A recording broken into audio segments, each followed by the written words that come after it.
अस्सलाम वालेकुम। इस्लामाबाद पाकिस्तान का दारुल खुलाफा पहले कई दिनों की तरह आज फिर बंद है।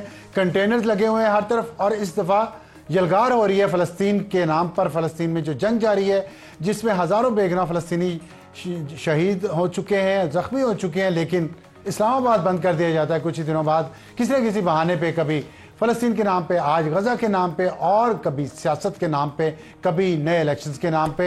इस्लामाबाद बंद करने से हमारा इमेज दुनिया में क्या बन रहा है और हमारी सियासत को क्या फ़ायदा होता है, फ़लस्तीनियों को क्या फ़ायदा होता है, ये उन बंद करने वालों से सवाल इस्लामाबाद में रहने वाला हर शख्स करता है। इस्लामाबाद और पिंडी में रहने वाला हर शख्स जिसकी ज़िंदगी मुतासर होती है इस्लामाबाद के बंद होने से, कि क्या आपके पास कोई महज़ब तरीका नहीं है जिससे आपकी आवाज़ बेहतर तरीके से आगे जा सके बजाय लोगों की बददुआएं लेने के।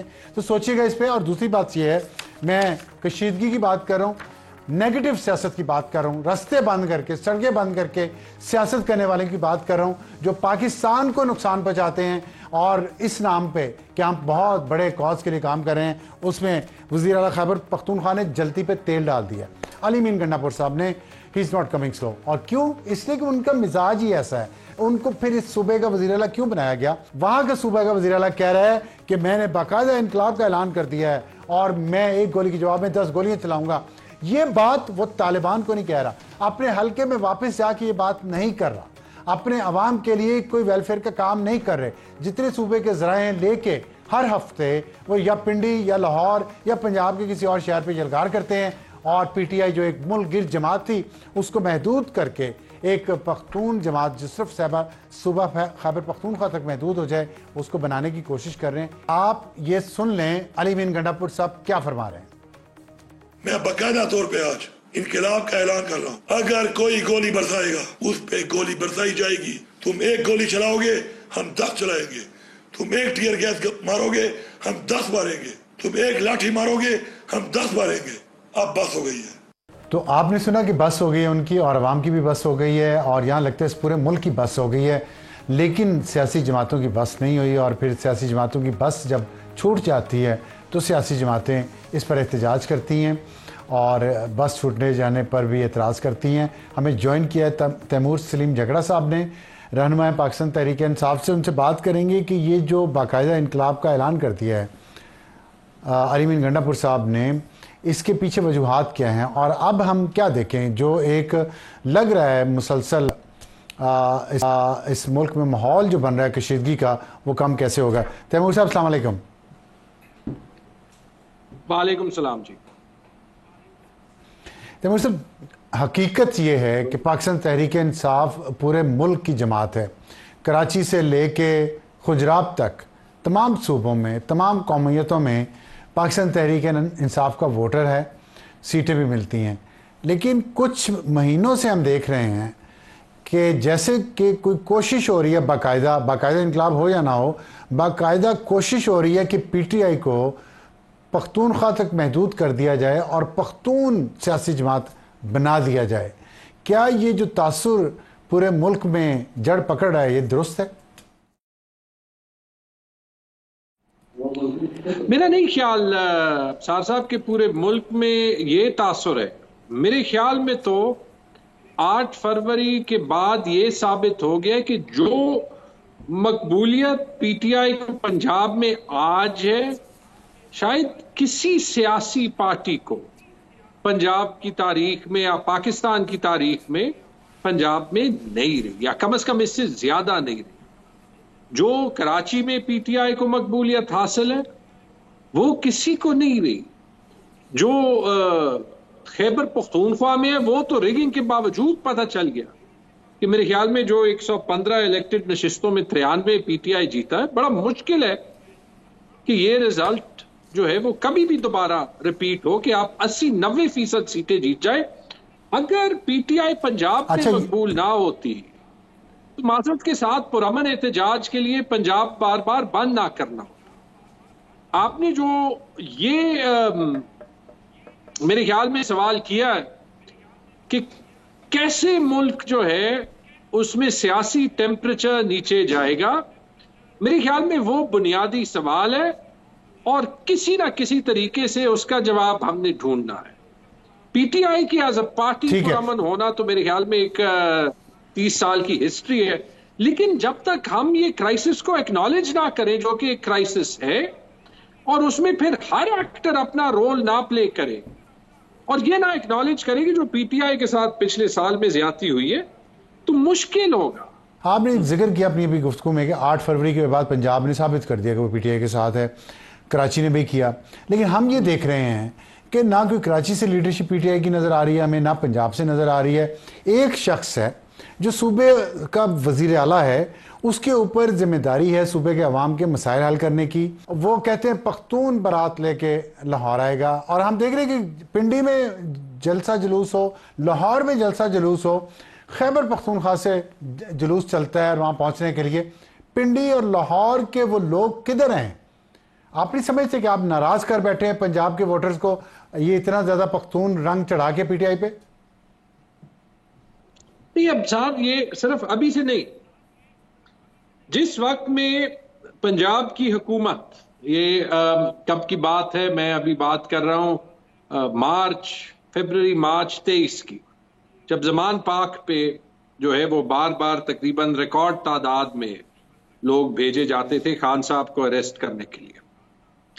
वहां पे जो एक माहौल मैंने देखा, वहां पे हमारे बहुत से पश्तून भाई गए थे, वहां पे जो बहुत से हमारे पंजाब के वर्कर्स थे या सपोर्टर्स थे, तो मेरे ख्याल में मैंने तो पाकिस्तान में बहुत कम देखा है कि जो हमारी मुख्तलिफ एथनिसिटीज हैं उसमें फर्क इतना कम हो जाए। अच्छा, जिस चीज की आप बात कर रहे हैं वो क्यों है? अब देखिए, ये सिस्टम ऐसे नहीं चल सकता कि आप ये रिकग्नाइज कर लें कि एक सूबे में तो पीटीआई को हुकूमत करनी दी जाएगी। आपको पता है हम वहां पे चीफ सेक्रेटरी नहीं चेंज कर सके, आईजी नहीं चेंज कर सके, ठीक है, ये क्यों नहीं चेंज कर सके? क्योंकि इनमें वीटो पावर इस्लामाबाद कर रहा है। लेकिन जब हमने मुल्क के गवर्नेंस स्ट्रक्चर को ऐसे फ्रेम कर दिया कि इमरान खान और उसकी पार्टी को हम एक सूबे में छोड़ देंगे, बाकी किसी सूबे में हम उसको सांस लेने नहीं देंगे, तो ये तासुर ऑटोमेटिकली उठेगा। हम तो हर मुमकिन कोशिश कर रहे हैं कि ये तासुर ना उठे, और इसी में जो है वो बिल्कुल बुनियादी तौर पे इख्तलाफ करता हूं। सॉरी, मैं सिर्फ एक बात करूंगा साहब, कल तो मुझे हैरत थी कि किस बहादुरी से पिंडी के लोग पुरअमन तरीके से प्रोटेस्ट के लिए निकले, इसके बावजूद कि हमें पता होता है कि हर जगह जहां पे आप पुरअमन प्रोटेस्ट के लिए भी निकले, आप पे शेलिंग होनी है, आपके वर्कर्स अरेस्ट होने हैं, किसी को बगैर वारंट के अरेस्ट किया जाना है, फिर पता नहीं उसने निकलना है या नहीं निकलना। ये सारा कुछ भी फोकस में लाना है और इस सब कुछ को ठीक करना है। कौन चाहता है कि उस मुल्क में इतनी हाई टेम्परेचर की गुफ्तगू हो जो हर तरफ से आजकल हो रही है? जी बिल्कुल, मैं इसी पे आना चाह रहा हूँ कि आज जो हाई टेम्परेचर गुफ्तगू हो रही है, और उसमें आपने फरमाया कि पीटीआई ने तो बिल्कुल पुरअमन सारा काम किया, लेकिन रिकॉर्ड जो है वो इसके बरक्स है। मैं उसमें नहीं जाना चाहता, इसलिए उसको रहने दें। लेकिन मैं ये कहना चाहता हूँ कि एएनपी है, मैं पख्तूनख्वा की 2 जमातों का एग्जांपल दे देता हूँ। एएनपी है, पीटीएम है, पख्तून तहफ़्फ़ुज़ मूवमेंट। इनका आप देखें, इन पे कितने जुल्म हुए, कितने इनके खिलाफ केसेस, कितने लोग मारे गए, कितने सालों तक, और इन्होंने स्ट्रगल की। दूसरी तरफ पाकिस्तान पीपल्स पार्टी है, पूरे मुल्क में उसके साथ पिछले 40-50 साल में क्या क्या नहीं हुआ। मुस्लिम लीग नून है, लेकिन कभी कोई सियासी जमात के बड़ा लीडर, उसके आपने इस तरह के बयान सुने हैं जो आज अली मीन गंडापुर ने कहा है कि अगर तुम 1 गोली चलाओगे तो हम 10 गोली चलाएंगे। ये जुबान तो या टीटीपी के लोग बोलते हैं या बीएलए के लोग बोलते हैं, ये एएनपी के लोग नहीं बोलेंगे, पीपल्स पार्टी के लोग नहीं बोलेंगे, पीटीएम के लोग भी नहीं बोलेंगे। तो कशीदगी को हवा तो आपके वज़ीर आला साहब दे रहे हैं ना। मैं जी बस इतना कहूंगा कि पीटीआई पुरअमन रही है, इससे भी मैं इख्तिलाफ करता हूं कि हमारा माजी कुछ और बोलती है। अगर आप माजी में जाते हैं, अगर आप 9 मई की बात कर रहे हैं, तो 9 मई में जिस लेवल पे प्रोटेस्टर्स निकले थे, कहीं पे प्रोटेस्ट करना वो जो है वो कोई गलती नहीं है। जो आर्सन हुआ या वायलेंट क्राइम हुआ है उसमें लोगों को प्रोसिक्यूट करें। लेकिन अगर आप 2014, 16, 17, 18 के धरनों की बात कर रहे हैं, उसमें तो कोई वायलेंस हुई नहीं थी, और उसमें तो हम यही जो है वो कंक्लूजन को पहुंच सकते हैं कि किसी भी पार्टी वो सफर ना करे, ये हमारे मुल्क के लिए जरूरी। ठीक है जी। अब ये भी मैं कह सकता हूं कि पीटीआई और इमरान खान, एक चीज सिर्फ ऐड कर दूं, जो आप फरमा रहे हैं कि 2014 में पार्लियामेंट पे कब्जा हुआ, पीटीवी पे कब्जा हुआ, पुलिस वालों को मारा गया, इस्मत जनेजो जो है वो मरते मरते बचा, एसएसपी इस्लामाबाद, उसको इतना मारा गया, डीसी इस्लामाबाद को उठा के मारा गया, उसको अगवा कर लिया गया। मैं कितनी बातें बताऊं, तो इसलिए मैं इस पर पढ़ना नहीं चाहता। जो भी आईनी होते पे आता है शख्स, ये बगैर आईनी होते के भी हो, उसको बाकायदा टारगेट किया जाता है ताकि वो आपकी पार्टी की लाइन पे चले। अगर नहीं चलेगा तो उसको फिर उसको निशाना बनाया जाता है। मैं काजी फायजीसा की मिसाल देता हूँ, मैं देता हूँ काजी फायजीसा की मिसाल देता हूँ, राजा सुल्तान की मिसाल देता हूँ, इससे पहले वाले इलेक्शन कमिश्नर की मिसाल देता हूँ, कितनों की मिसालें दूँ। तस्वीरें लगा, फैमिली की तस्वीरें लगाई। आप सोचें कितनी ये मतलब बुरी बात है कि हमारा एक कल्चर है, हमारी रवायात हैं, कुछ तो इंसान ख्याल करता है। मैंने आपने एक एग्जांपल मांगी, मैंने कितनी दी है अभी पूरी। जज जेबा यहाँ पे थी इस्लामाबाद में, जिनसे जाके फिर माफ़ी मांगी खान साहब ने, और बहुत सारे एग्जांपल हैं। मैं सियासतदानों की एग्जांपल तो दे ही नहीं रहा। मौलाना फजल रहमान साहब को क्या कहते रहे आप लोग, अब आप उनकी इमामत में नमाज पढ़ते हैं। उधर से महमूद अचकज़ई साहब को वो चादर ओढ़ के उनकी नकलें उतारते रहे। तो खैर, मैं लंबी बात हो जाएगी, आप फरमाएं। अच्छी बात है। मैं भी 2-3 सिर्फ मिसालें इसलिए देता हूं क्योंकि हम सिलेक्टिवली तो कुछ भी हम पॉलिटिक्स में से ले सकते हैं। आपने पार्लियामेंट पे अटैक की बात की, देखिए हमारी जो पार्लियामेंट्री हिस्ट्री है, क्योंकि हम एक सिस्टम को चलने नहीं देते। मेरे ख्याल में बंगाल में अटैक हुआ था ना 50 की दिहाई में, जब एक स्पीकर या एक डिप्यूटी स्पीकर शायद जो है वो वहां की सूबाई असेंबली में जो है वो जांबाग भी हुए थे, जब पार्लियामेंटेरियंस की वहां पे लड़ाई चल रही थी। हमें अपने सियासी सिस्टम को मैच्योर करना है। सुप्रीम कोर्ट पे अटैक नवाज शरीफ ने किया था। जब आप जजेस की बात कर रहे हैं, देखिए हमने अपनी 2 चीजों का जिक्र किया, उसमें मिसट्रस्ट क्यों आता है। एक सोशल मीडिया का, सोशल मीडिया पे अटैक के हम सब विक्टिम्स हैं। आप एक पब्लिक पर्सनैलिटी होंगे, पब्लिक फेस होंगे।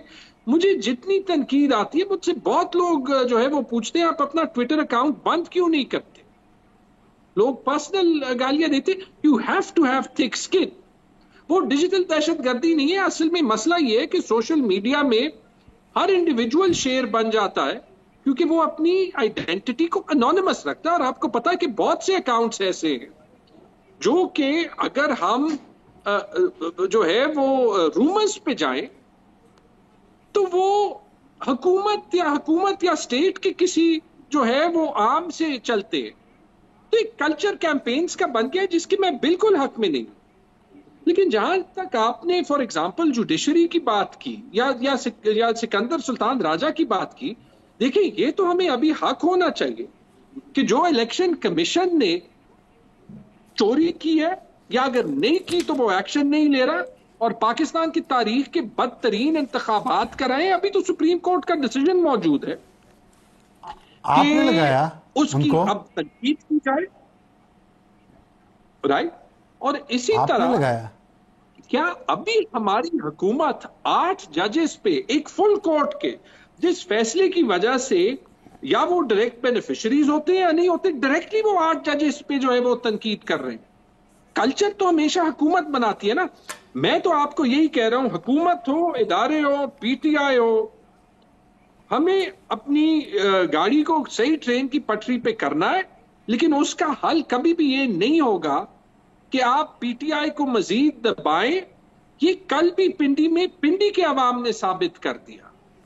ये दिन किसी को भी नहीं देखना चाहिए कि एक दिन पाकिस्तान के अवाम किसी भी सियासी पार्टी कंट्रोल से बाहर हो जाए, because we all lose trust of the people. ये बात आपकी वैलिड है, क्योंकि पीटीआई के 58 रहनुमाओं के खिलाफ मुकदमा दर्ज किया गया है। कल दहशतगर्दी की दफात भी शामिल हैं पिंडी में जो मुजाहरे हुए, और 103 कारकुनान गिरफ्तार किए गए हैं। लेकिन दूसरी तरफ से ये सवाल आ रहा है कि खैबर पख्तूनख्वा के सरकारी वसाइल का इस्तेमाल, एम्बुलेंसेस, क्रेनें, रेस्क्यू की गाड़ियाँ, ये लेके जब वज़ीर आला आएंगे, चढ़ाई करेंगे, पंजाब पे कहेंगे हम पंजाब पे चढ़ाई कर रहे हैं, तैमूर साहब मैं सिर्फ आपसे ये पूछना चाहता हूँ कि क्या आप इस तरह के रवैये से मुत्तफ़िक हैं जो हुकूमत कर रही है? देखिए, सियासी जमात तो करे, हुकूमत जब ये करेगी तो उसको जस्टिफाई कैसे करेंगे कि एक गोली के मुकाबले में 10 चलाएंगे? आप करेंगे ये? आप सपोर्ट करते हैं? मैं जी मैं दोबारा से कहूंगा, इंशाअल्लाह पीटीआई हमेशा पुरअमन रहेगी। इमरान खान, मेरे ख्याल में अगली स्टेटमेंट आप उनकी देख लेंगे, मेरी प्रिडिक्शन है, वो हमारे पुरअमन मिशन को जरूर रीइंफोर्स करेंगे। जहां तक आप बात कर रहे हैं, मेरे ख्याल में ना जुलूस बैन होने चाहिए, ना सेक्शन 144 का लॉ होना चाहिए, ना टेयर गैस का कल्चर होना चाहिए, ना सरकारी वसाइल कोई भी पार्टी जो है उसको इस्तेमाल करने चाहिए। अगर हम एक नॉर्मल पॉलिटिकल प्रोसेस छोड़ेंगे तो हम एक नॉर्मल मुल्क बनेंगे। अगर हम एक नॉर्मल पॉलिटिकल प्रोसेस नहीं छोड़ेंगे, हम एक नॉर्मल मुल्क नहीं बन सकेंगे। This is simple logic. बिल्कुल, बहुत अच्छी बात आपने किया। ट्वीट भी आपने किया कि दफ़ा 144 जो है कम से कम सूबा खैबर पख्तूनख्वा को तो ख़त्म करनी चाहिए, अच्छी मिसाल कायम करनी चाहिए ताकि दूसरे सूबे भी उस पर अमल करें। बहुत शुक्रिया तैमूर सलीम झगड़ा साहब हमसे बात करने का। मैं ज्वाइन किया महमूद ब्यूरो चीफ हैं समा के पेशावर से, उनसे पूछते हैं कि जो क्या इनकलाब जो बाकायदा अली मीन गंडापुर साहब ने जिसका ऐलान किया है वो पेशावर पहुँच गया है, ये चल पड़ा है, वहाँ से कहाँ तक पहुँचा है? महमूद साहब अस्सलाम वालेकुम। वालेकुम सलाम सर। MJB आपको प्यार से हम कहते हैं। MJB साहब ये बताइएगा, इनकलाब आपको महसूस हो रहा है ये बगावत जो अली बिन गंडापुर साहब ने आज एक वीडियो मैसेज जारी किया है उसमें?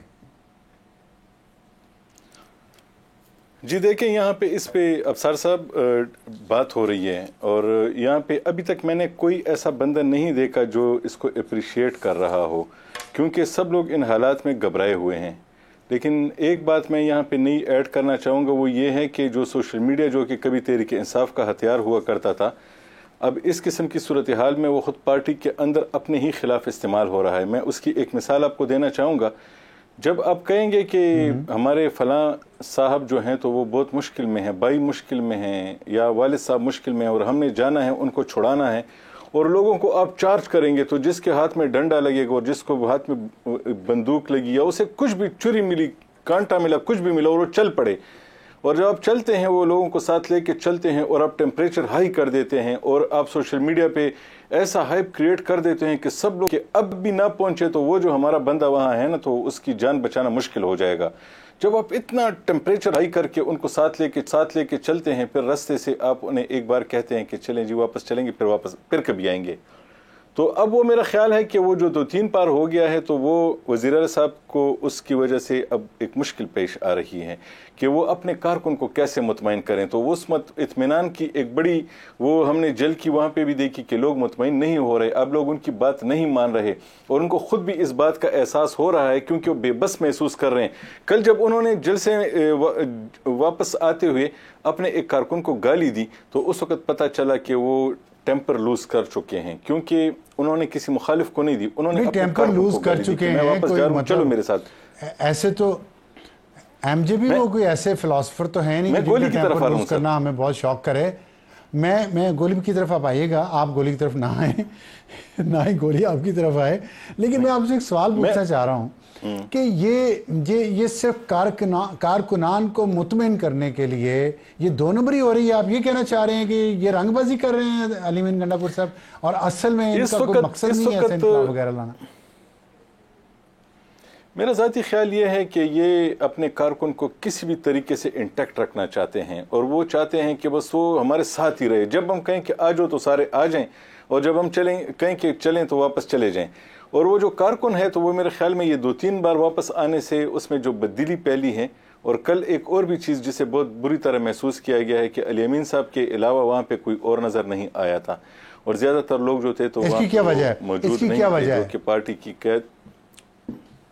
मेरा ज़ाती ख्याल ये है कि अली अमीन साहब भी शायद इतने इंटरेस्टेड नहीं है कि सारे लोग उनके साथ चलें और वो चाहते हैं कि वो ये साबित करें कि वो ही पार्टी के लिए सब कुछ कर सकते हैं और कर रहे हैं। उनकी कोशिश है कि वो करें और वो अपने बानी चेयरमैन को भी आज़ाद कराएं, इस हुकूमत को भी चलाएं और जाके किसी से अगर अपना हक है तो वो भी लेके आएं, तो सब ये माने कि ये उन्होंने किया है। क्योंकि मुझे कोई ऐसी एक्टिविटी नज़र नहीं आई कि उन्होंने अपने जो पार्टी की जो क़यादत है सूबे में उनका कोई इजलास किया हो या उनको पाबंद किया हो कि आपने सब ने चलना है मेरे साथ। ठीक है, ये जो आपने कारकुनान की बात की है कि वो वापस आ जाते हैं रास्ते से जाके, तो कारकुनान में बेचैनी है, तो कारकुनान देख रहे हैं, उनका अमल देख रहे हैं और साथ ये इस तरह की जो आज उन्होंने बातें की जज्बाती किस्म की ये सुन रहे हैं, तो कारकुनान इस कॉल और फेल में तजाद नहीं समझ रहे। वो नहीं समझ रहे कि ये खाली बढ़ के मार रहे हैं, खाली उनको बेवकूफ़ बना रहे हैं कि घर से निकालें और उनको इसी तरह लेके कभी उधर चले जाएं कभी उधर चले जाएं फिर वापस आ जाएं। तो कारकुनान समझ नहीं पा रहे उनकी गेम। अफसार साहब, मैं एक छोटा सा इनकलाब, बड़े लेवल का नहीं छोटे लेवल का इनकलाब यहाँ पे देख रहा हूँ। वो ये है कि जब हम इस किस्म के वापस आने पे, इस किस्म के रवैयों पे, कारकुनों के साथ ये नारे, इन नारों पे उनको ले जाने पे और टेम्परेचर हाई करके उनको मजबूर करने पे कि वो हमारे साथ चलें, जब हम जैसे लोग उसको किसी सोशल मीडिया पे कहीं लिखते थे, तो इससे पहले 1 महीना 2 पहले की मैं बात कर रहा हूं, तो गालियों की बौछार शुरू हो जाती थी और कोई भी ये बर्दाश्त करने के लिए तैयार नहीं था कि वो पीटीआई के अंदर किसी कमज़ोरी का हवाला दे या वज़ीर आला साहब की किसी कमज़ोरी का हवाला दे, उनकी स्ट्रेटजी पे बात करे, उनके रवैये पे बात करे, उनकी गाली पे बात करे। पहले वो बर्दाश्त नहीं करते थे।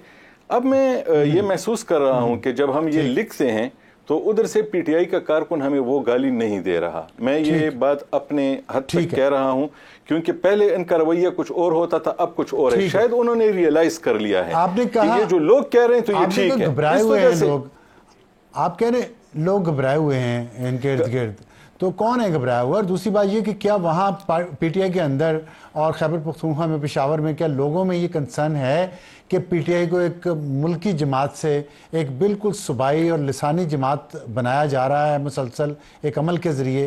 क्या वहाँ इस बात पे कुछ घबराए हुए हैं पीटीआई के लोग या नहीं?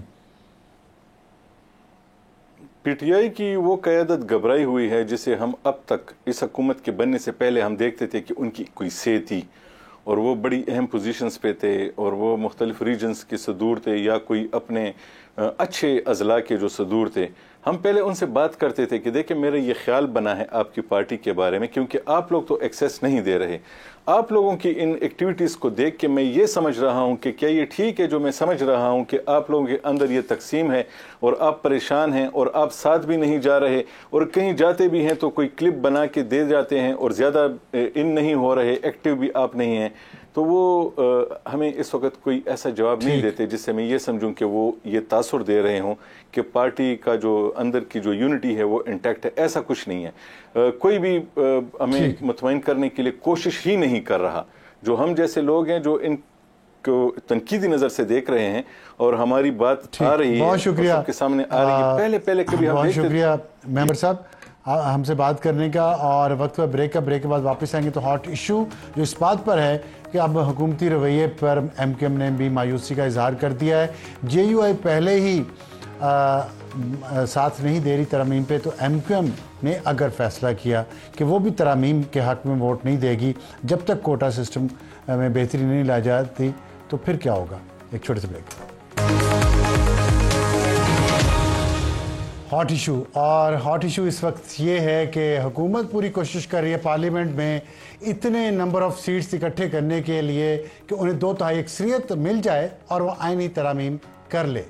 लेकिन पहले जेयूआई मौलाना फजल रहमान साहब को मनाने की कोशिशें होती रहीं और अब लगता है कि हुकूमत की जो इत्तेहादी है एमक्यूएम, वो भी हुकूमत से बहुत खुश नहीं है और उन्होंने बल्कि अरकान असम्बली ने एमक्यूएम के मायूसी का इजहार किया और ज़राए के मुताबिक एमक्यूएम के अरकान असम्बली का कहना है कि कोटा सिस्टम में तोसी पर हुकूमत में रहने के फैसले पर नज़रसानी की जानी चाहिए और इसके लिए उन्होंने एक इजलास बुलाने का भी कहा है। और देखना यह है कि शहरी सिंध के लिए वादे पर जो अमल दरामद करने की हुकूमती वादा था वो किस हद तक सच्चा था, इस पर हम बात करेंगे। मैं ज्वाइन किया सेनेटर फैसल सब्जवारी ने, रहनुमा एमक्यूएम के। फैसल साहब अस्सलाम वालेकुम। जी वालेकुम सलाम अफ्तार साहब। फैसल ये बताइएगा कि ये जो MQM की हुकूमत से नाराज़गी या शिकवे की जो खबर आई है, क्या ये वही रूटीन का शिकवा नाराज़गी है जो किसी भी बिल के पास होने से पहले, ख़ास तौर पे किसी आईनी तरमीम से पहले तमाम सियासी जमातें कोशिश करती हैं कि वो मैक्सिमम बेस्ट डील जो है वो कर लें हुकूमत से? तो ये वही है या वाकई इस दफ़ा आप सर्टन है इस मामले में कि जो आपके मुतालबात हैं वो पूरे करवाने हैं? जी बहुत शुक्रिया अफसार साहब। देखिए, दो तीन चीज़ें हैं। आपका इशारा जिस तरफ है वो हुकूमती ओहदों का हुसूल और कुछ मज़ीद वजारतें और कुछ इस तरह की चीज़ें लेने पर होता है। अगर फोकस यही होता तो आप देखिए कि जब हुकूमत साजी का अमल हुआ है तो MQM के 22 अरकान कौमी असम्बली और 3 सेनेटर हैं, यानी 25 हमारे नुमाइंदे हैं पार्लिमान में। उसके बावजूद हमारे पास सिर्फ एक वफाकी वजारत है, जबकि हमारे जो IPP के दोस्त हैं, PMLQ के दोस्त हैं, उनकी तादाद हमसे कई गुना कम होने के बावजूद उनके पास भी शायद एक या एक से ज़्यादा वजारतें हैं। और ठीक है, ये हुकूमत का ने मुनासिब समझा कि वो इस तरीके से चले, तो हमने उस वक्त भी कोई ब्लैकमेलिंग नहीं की। अभी जब ये आईनी तरमीम का मसला हुआ तो एक तो कोई बहुत वक्त के ऊपर हमें, जिसको कहते हैं ना कि बर वक्त के हम पढ़ें, पढ़ के समझें, अपने आईनी कानूनी माहिरीन के साथ बैठें, उतना मौका हमें शायद दिया नहीं गया। लेकिन जब हमारे सामने मुसविदा आया तो हमने कहा जी बाकी चीज़ें तो एक तरफ हैं, आईन में मुख्तलिफ आप पैकेजेस लाने की बात कर रहे हैं, कॉन्स्टिट्यूशनल कोर्ट के क़याम की बात कर रहे हैं, हाई कोर्ट्स की जुरिस्डिक्शन की बात कर रहे हैं, जजेस के ट्रांसफ़र की बात कर रहे हैं, और भी चीज़ें कर रहे हैं। तो एक अवामी मफाद का काम है कि MQM पाकिस्तान ने आइन के आर्टिकल 140 की रूगर्दानी करते हुए पूरे मुल्क में जो बल्दियाती निज़ाम मौजूद हैं और ख़ासकर सूबे सिंध में, उसको सुप्रीम कोर्ट ऑफ पाकिस्तान में चैलेंज किया था। और चीफ जस्टिस गुलजार अहमद ने अपनी रिटायरमेंट से एक आध दिन पहले उस पर एक खासा तफसीली फैसला दिया। उस फैसले पर तो सिंध हुकूमत ने अभी तक अमल दरामद तो नहीं किया, वो एक बहस है। लेकिन मैंने उस पार्लिमानी सरबराहान के इजलास में मैंने ये कहा भी कि बिलावल साहब आपसे भी कहते हैं कि हमने एक आईनी तरमीम का मुसविदा जमा कराया है कौमी असम्बली में भी और सेनेट में। वो मैं इस कमेटी के सामने पेश कर देती है MQM। आप सब उसको देखें कि सर्विस डिलीवरी के लिए सारी जमातें कोशिश करें कि आम आदमी के पास चीज़ें जाएं।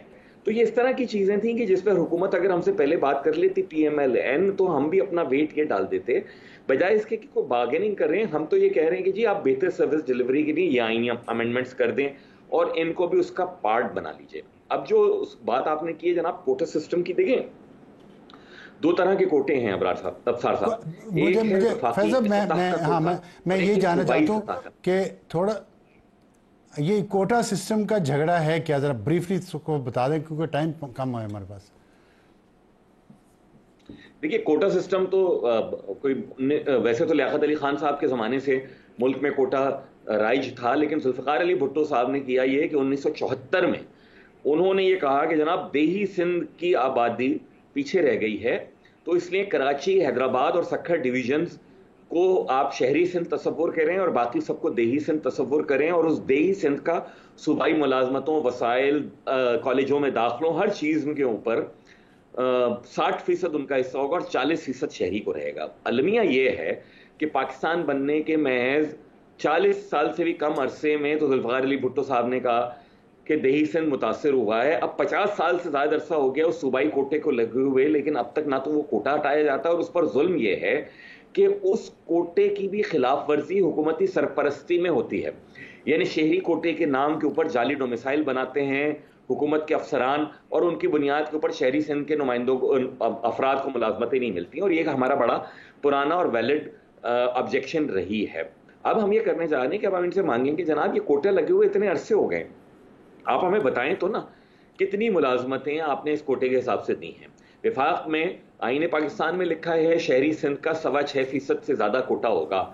क्या वो 6.25% से ज़ायद दिया जा रहा है? क्या डोमिसाइल की उस तरह से हक तलफी नहीं की जा रही जिस तरह से हम निशानदही करते हैं?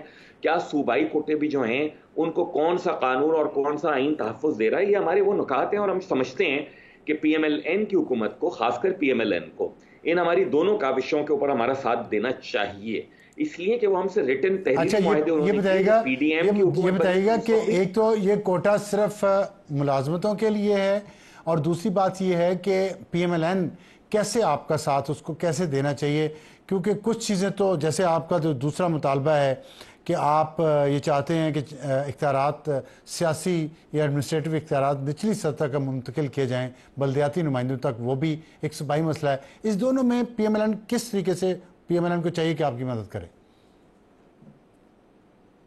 अफसर साहब देखिए, मैं नहीं मानता कि बल्दियाती इख्तियारात देना सूबाई मसला है, क्योंकि आइन का आर्टिकल 7 ये बताता है हमें कि रियासत की तारीफ क्या है।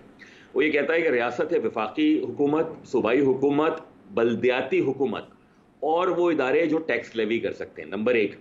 फिर बल्दियाती हुकूमत की तारीफ आइन अपने आर्टिकल 140A में करता है, जो ये कहता है कि हर सूबाई हुकूमत ऐसे बल्दियाती हुकूमतों के इंतखाबात करवा के इख्तियारात उन्हें देगी, कौन से? माली, इंतजामी और उनकी जो अथॉरिटी है उसके हवाले से। अब आइन यहां आके खामोश है और सूबाई हुकूमतों के हम जनाब बलबूते के ऊपर बैठे हैं। ना पंजाब में बल्दियाती इख्तियारात दिए जा रहे हैं, ना KP में दिए जा रहे हैं, ना सिंध में दिए जा रहे हैं। तो आइन के आर्टिकल 140A के आगे हमने कहा है भाई 4 तरमीम आप और कर दीजिए और उसमें वो डिफाइन कर दें जो सुप्रीम कोर्ट ऑफ पाकिस्तान के चीफ जस्टिस ने अपने फैसले में कहा है, जो कि बाइंडिंग है, कि ये इख्तियारात मिसाल के तौर पे सॉलिड वेस्ट मैनेजमेंट सूबाई महकमा नहीं है, उसको आप दे दीजिए शहरी और मकामी हुकूमतों को, सेवरेज दे दीजिए, पानी दे दीजिए, सड़कों का निज़ाम दे दीजिए, प्राइमरी स्कूलिंग दे दीजिए, and the list goes on, ये कर दीजिए। अच्छा, PMLN क्या कर सकती है?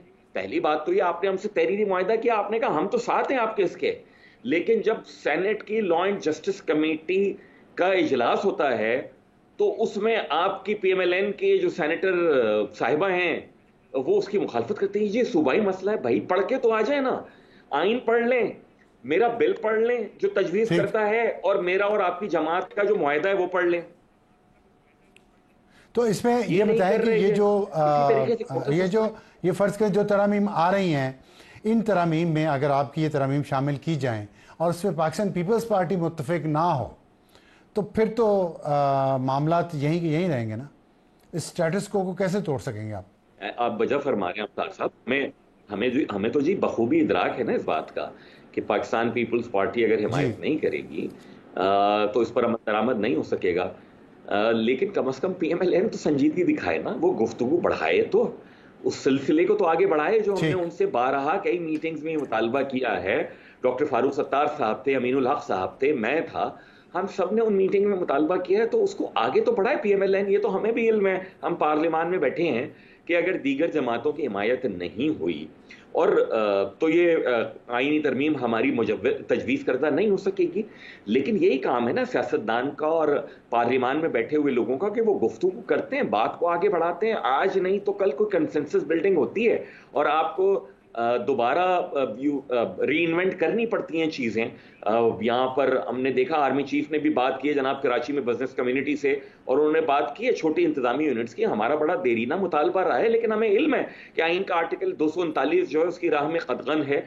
तो लेकिन इन सारी की सारी चीज़ों से काम चल नहीं पा रहा ना। आपने तो NFC भी तय कर दिया। अब मैं ये कहता हूँ माली तौर पर फेडरेशन वायबल नहीं है, सूबों के पास सरप्लस है, फेडरेशन के पास पैसे नहीं है, डिफेंस एक्सपेंडिचर वो शेयर नहीं करते, डेट सर्विसिंग वो शेयर नहीं करते। लेकिन आपको सोचना तो पड़ेगा। आज IMF भी कह रहा है, आपने आइन में कह तो दिया कि एग्रीकल्चर इनकम पर टैक्स नहीं लगाना है, लेकिन सूबे कर क्या रहे हैं उसका मजाक बनाया हुआ है। कराची शहर में जितना ट्रैफिक चालान पे मुझसे फाइन ले लेती है ट्रैफिक पुलिस 1 साल का, उससे भी कम सूबे सिंध में एग्रीकल्चर इनकम टैक्स लिया जाता है। तो ये एक मजाक है। आज IMF भी कह रहा है आपको बैठना पड़ रहा है जनाब। तो ये चीजें आइन में जो पहले से लिखी हुई हैं उनको दोबारा सोचना तो चाहिए ना, अगर काम नहीं चल पा रहा। ठीक है सेनेटर फैसल सब्जवारी साहब, हमें हमारे प्रोड्यूसर साहब कह रहे हैं कि टाइम ख़त्म हो गया है, तो बहुत शुक्रिया का। और वक्त एक ब्रेक का, ब्रेक के बाद वापस आएंगे तो हमारा आज का एडिटोरियल 317 वकला ने पाकिस्तान की सुप्रीम कोर्ट के जजेस को खुला ख़त लिखा है और उस पर PCO का हवाला दिया है। PCO क्या है, PCO जजेस क्या हैं, वो क्या करते रहे हैं। एक छोटे से ब्रेक के बाद हमारे एडिटोरियल में। और वक्त हुआ है हमारे आज के एडिटोरियल का, और आज का हमारा एडिटोरियल उस ख़त के बारे में है जो 317 वकला ने जजेस को लिखा है। सुप्रीम कोर्ट के जजेस उनके मुखातिब हैं उस ख़त में, और ये ख़त उस वक्त आया टाइमिंग देखें, आजकल हर चीज़ की जो अदलिया से रिलेटेड है बड़ी इंपॉर्टेंट टाइमिंग है। और टाइमिंग क्या है कि कल सुप्रीम कोर्ट 30 सितंबर को 2 अहम केसेस की समाअत सुनने जा रही है। एक आर्टिकल 63A का केस है जिसमें 63A को जो रीराइट किया गया था पिछले फैसले में, उसके बारे में रिव्यू पिटीशन है। और दूसरा ऑडियो लीक्स का केस है जिसमें एक ऑडियो लीक साकिब निसार की मुबैना तौर पे साकिब निसार के बेटे की गुफ्तगू है और दूसरी मुबैना तौर पर अरसलान की और बुशरा बीबी की गुफ्तगू है। उस पे जो केसेस हैं वो सुने जा रहे हैं। और उससे एक दिन पहले ये इत्तफाकन ये 317 जजेस ने ख़त लिखा। मैं इस ख़त में उन्होंने कुछ बातें कही हैं और उन्होंने जिक्र किया है कि मुमकिन नई आईनी अदालत को पीसीओ अदालत करार देते हुए कहा कि जजेस किसी भी नई अदालत का हिस्सा ना बने। नई अदालत की हैसियत पीसीओ कोर्ट जैसी होगी। नई अदालत का जजेस बनने वाले पीसीओ जजेस से मुख्तलिफ नहीं होंगे। तो पीसीओ पे बहुत जोर है। मैं पीसीओ के बारे में थोड़ा सा आपको अपने नाज़रीन को बताना चाहता हूं क्योंकि एक लंबा अरसा कुछ लोग मीडिया से गैर हाजिर रहे, जिसमें एक नई नस्ल आई जिसको ये नहीं पता कि एक वकला तहरीक थी 2007 में। उस वकला तहरीक में ये वकला जिन वकला ने ये ख़त लिखा है उनमें बहुत सारे मुअज़्ज़ज़ वकला हैं, काबिल इज़्ज़त हैं, मैं उनका बहुत एहतराम करता हूँ। लेकिन उनमें ज़्यादातर तादाद, सैकड़ों की तादाद में वो वकला हैं जिनका ताल्लुक़ सिर्फ एक सियासी जमात से है। उनके उस पर नाम हैं जो हमने नाम पढ़े हैं, सिर्फ चंद एक मुअज़्ज़ज़ वकला हैं उसमें जिन्होंने वकला तहरीक में भी हिस्सा लिया था। और उस वक्त वकला तहरीक के बारे में आपको बताना चाहता हूँ जिसमें हमारा भी खून शामिल था कि उस वक्त जो वकला तहरीक चलाएगी वो भी इसी नाम पर चलाएगी। ये जो आज आपको जहाद और आज़ादी के नारे दिखाए जा रहे हैं उस वक्त भी यही था, अदलिया की आज़ादी, हम खाल उतार देंगे, हम ये कर देंगे। लेकिन हुआ क्या, अदलिया की आज़ादी और उस वक्त पीसीओ जजेस कौन थे, उनका हशर क्या हुआ जिन्होंने जजेस की आपको मुख्तसरन बता देता हूँ। उस वक्त जो तहरीक चलाई गई वकला की, मीडिया इस्तेमाल हुआ और आपस की लड़ाई के बाद एक जब वापस आए उसके बावजूद सियासी रहनुमाओं की ज़रूरत थी, सियासी जमातों की ज़रूरत थी। पाकिस्तान पीपल्स पार्टी की बेनज़ीर भुट्टो शहीद और मियाँ नवाज शरीफ दोनों बाहर से वापस आए। उन दोनों ने इस तहरीक की क़यादत की। बेनज़ीर भुट्टो को शहीद कर दिया गया और आसिफ अली ज़रदारी सदर बने। नवाज शरीफ ने लॉन्ग मार्च किया और जजेस बहाल हुए। वो जजेस जो परवेज़ मुशर्रफ का पीसीओ का हल्फ उठा चुके थे, इसके बावजूद भी बहाल करवाए गए। बहाल हुए तो क्या हुआ, उन्होंने कर्ज रखा नहीं उन सियासी जमातों का जिन्होंने इन्हें इज्जत दी, जिन्होंने इनकी दस्तार को बहाल किया, इनके सर पे दोबारा रखा। उनका कर्ज इन्होंने उधार नहीं रखा। आते ही पहले पाकिस्तान पीपल्स पार्टी के वज़ीर-ए-आज़म यूसुफ रज़ा गिलानी को बाहर निकाला, फिर अगली दफ़ा नवाज शरीफ को बाहर निकाला। सारा तारीख का हिस्सा है, सबके नाम हैं उस तहरीक में जो आगे आगे थे। क्या आप वो दोबारा वही करना चाहते हैं? जी हाँ, बिल्कुल वही है। ये मफादात की जंग है, ये जहाद और आज़ादी की जंग नहीं है। यहाँ सिर्फ वो ये चाहते हैं कि हम पार्लियामेंट को किस तरह कमज़ोर कर सकते हैं, क्योंकि पिछले 75 सालों में इस पार्लियामेंट को नहीं ये लोग पावरफुल होना चाहते। इसलिए पार्लियामेंट के ख़िलाफ़ एक साजिशी थ्योरियाँ दी जा रही हैं, लोगों की जहन साजी की जा रही है, जिसमें बदकिस्मती से वो मीडिया दोबारा हिस्सेदार बन रहा है जिसने उस वकला तहरीक में भी हिस्सा डाला और हिस्सा लिया, जज लगवा के भी लिया। इसकी कहानी फिर कभी। Good night.